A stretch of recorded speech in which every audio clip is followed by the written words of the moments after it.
God blessed me with a great opponent like Alex Pereira. He blessed me with a great challenge like that. Israel Adesanya versus Alex Pereira, a feud that spans across two combat sports, from kickboxing glory to MMA redemption. Let's relive the iconic rivalry.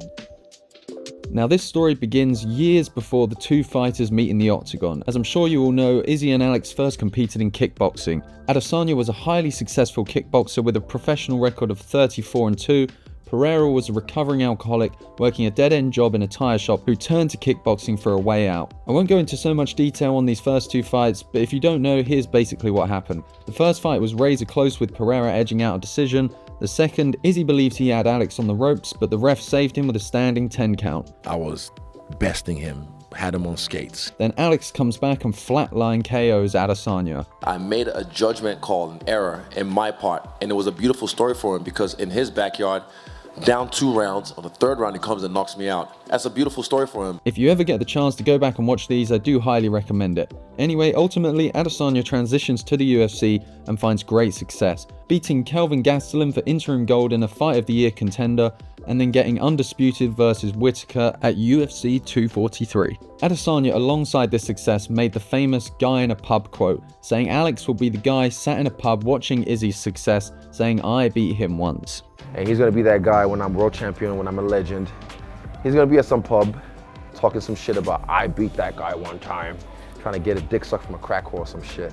That one line would start a chain of events in MMA history. Alex Pereira follows and jumps over to MMA. He quickly makes his way into the UFC and flies up the rankings. Gets a feature bout versus middleweight contender Sean Strickland at UFC 276. He makes easy work of Sean, and later that same night, Izzy has a somewhat underwhelming performance against Jared Cannonier after walking out to the Undertaker's entrance. Following these fights, it was obvious what to book next. Given the history these two have in kickboxing, Pereira being the only man to have finished Izzy, the fans wanted it and the UFC booked it for 281. I'm facing the guy who's beat me in kickboxing, and now he's still chasing me because he knows I'm the king and he wants to try and get that away from me. At the presser, a reporter asks Adesanya, do you think the fact that he has a KO over you will play a role in this fight? And Izzy sincerely looks like he's not bothered by it. He knocked you out and he talked about that. He said, that's going to be in the back of your mind and that's going to affect you now.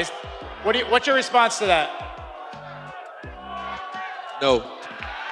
But that was a big question going in. The fact Izzy knows that this guy can put his lights out and has done it before. Is it going to be playing on his mind? They continue to go back and forth. Talk all this shit you want, because trust me, they can't save you either when you're locked in there with me. Alex seems entirely composed, but Izzy, you can notice, getting a touch worked up. Could he be getting emotional? Could he be worried about Alex come Saturday? I know I would be. Alex's coach, Glover Teixeira, chimes in. Adesanya fought him with the kickboxing gloves, and he know how hard he hit. Yeah. And with MMA gloves, it's like, it's gonna be tough. Then we head into weigh-ins. Pereira has his face paint on. They stare down, no pushing and shoving. But when Dana says face forward, neither fighter breaks eye contact immediately. It's an intense stare down. I remember thinking no one in the UFC has been able to crack the puzzle of Izzy's stand-up, right? No one can trade with him and find great success, but now here's a guy that not only has an equal skill level kickboxing background, but we know he can stand with Izzy, and we know he has the ability to take him out. It made for huge anticipation come Saturday night. Into round 1 we go. Bit of a feeling out process at the start, both fighters landing some nice shots. It actually seems as though Alex is reacting more to Izzy's movements. It's a pretty evenly matched round until the end when Adesanya lands a massive right hand and Alex is visibly wobbled. Luckily for Pereira, the round ends and the ref jumps in. Given this ending, you have to give this round to Izzy. Alex saved by the bell. Into the second, Pereira seems to have recovered. Izzy does a bit of showboating, very comfortable in there. Alex, undeterred though, pushes forward and lands some good shots. Adesanya responds with some of his own, but it seems Alex is pushing the issue more and even gets a takedown on the champ at the end of the round. Close one and a hard one to call. Into the third round, still anyone's fight at this point. Izzy throws a high kick. Alex responds with his own high kick. Then Izzy gets Alex to the ground, and Adesanya showed some good grappling, holding the bigger man down, making Alex carry his weight, dragging him back down when he tries to get to his feet. Izzy showing Pereira his MMA skill set here. Ends up in Alex's guard and gets some good ground and pound. Big round for the champ. Fourth round, and Alex seems a little bit slower now. The grappling from the previous round and the huge weight cut is maybe catching up to him. And as the round continues, there's less pressure from Alex, and Izzy is just landing more at will. Pereira looks visibly tired as Adesanya holds him up against the cage. Another strong round here for the champ, definitely up on the scorecards by this point. Into the 5th and final, Pereira comes out with a real sense of urgency, knowing he's behind. Izzy throws a low kick and Alex checks it, causing Izzy to buckle and roll backwards. Alex begins pushing forward fast. Izzy spoke after the fight about how this check caught a nerve and really compromised his movement, and Alex intends to capitalize. He gets Adesanya against the cage, lands his signature left hook, and Izzy wobbles. Pereira pours it on, Izzy goes down, then back up to his feet, but no mercy from Poeton. The referee steps in and calls the fight. In the final round, Pereira gets it done and is the new middleweight champion. At the post-fight press conference, Izzy handled the loss with grace, saying he did it again, but remaining positive, saying he will be back. Same thing as last time again. This is one of the great handlings of a loss. It's not over. This is still war. Considering the history, this guy KO'd you before, then followed you into a different sport and got you again. I can only imagine how much this loss must have hurt, but Izzy's demeanor is pure class. He's the new champion, congrats to him, and he did it again.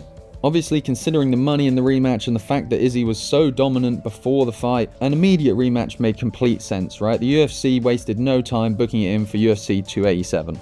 This now had everything on the line for Izzy. You'd think that in the first fight he had more to lose, right? Because he's the champ. But this second time around, if Alex can beat him again, really, where does he go from here? Losing twice, back to back, would have left Izzy in just a really weird place. He can beat everyone else in the division, but this guy just seems to have his number. You can tell this too in Adesanya's training. He was fully aware of it, doing all sorts of training methods, underwater, endurance. And then that camp, I went to a different place. You could tell that he was putting absolutely everything into this rematch. Going into the press conference, and Alex looks like a hitman, but Izzy seems focused, undeterred. Yes, it's the most locked in I've ever been. And again, time for talking's almost done. Saturday night, yeah, we'll fight. Again, you can see Izzy understands the stakes of the rematch. He's putting the previous fights out of his mind and is laser focused on Saturday. Alex just seems composed. His confidence must have grown since he beat Adesanya in MMA. He knows he can do it now. Weigh-ins, another intense stare down, but this time Alex quick to face forward, almost as a dismissal of Izzy this time around. The attitude of, I'm the champ now, this is my show now. Pereira saying I'm going to take his collar off and take him out like a dog. Nobody said anything about dogs, bro. Chill out. Anyway, that concludes the lead up for the rematch. A cold stare down as expected, no glove touch. They begin in a high kickboxing guard in the middle. Both men exchange calf kicks. Izzy seems to be mixing it up more with punches and kicks to the body, but in the second half of the round, Alex starts landing more low leg kicks at will. Adesanya fully aware of how the calf kick from Alex can affect him from the first fight. A close first round, still anyone's fight, but you've got to be worried if you're in Izzy's corner. Are his legs already compromised? Into the second, Alex starts pushing Izzy back with urgency. Some big exchanges, even catches Adesanya with his signature left hook. However, Izzy stays composed, pushing Pereira off him, but Alex continues landing punishing calf kicks. He's landing at a rate of 63% and is only 31% for Adesanya. You could feel that maybe this is an even more confident Pereira in the cage. Stalking Izzy late into the round, lands another leg kick and Izzy wobbles and covers up. Alex goes in for the kill with heavy shots, Izzy trying to block, and then boom, lands a huge right hand, bounces off the cage, lands 2 follow-up shots, and Alex Pereira goes down, out cold, a hammer fist for good measure, and then probably the coolest revenge fight celebration ever. Adesanya finally gets a win over his rival and regains the middleweight championship. I cannot imagine the feeling Izzy felt in the cage here. The one guy who has haunted him his whole career, seemingly just always had his number, to finally get the win over him must have been so satisfying. And that concludes the 4 fights between these guys. 2 in kickboxing and then 2 legendary fights in the UFC. It's nice to see in the years following, after a run-in at the airport, it seems their mutual respect for one another has prevailed. With videos of them at UFC events sat together cage side, Izzy cheering on Alex and his rematch with Ankalaev, it's great to see that these 2 fighters seem to have buried the hatchet. It's a fulfilling end to the saga. Always good to see when the feud comes to an end that the 2 fighters can show one another respect for going to war with each other. With Alex moving to heavyweight, I think it's safe to say we won't see these 2 standing across the cage from one another again, but it was great while it happened. Adesanya versus Pereira, a rivalry for the ages. Thanks for watching.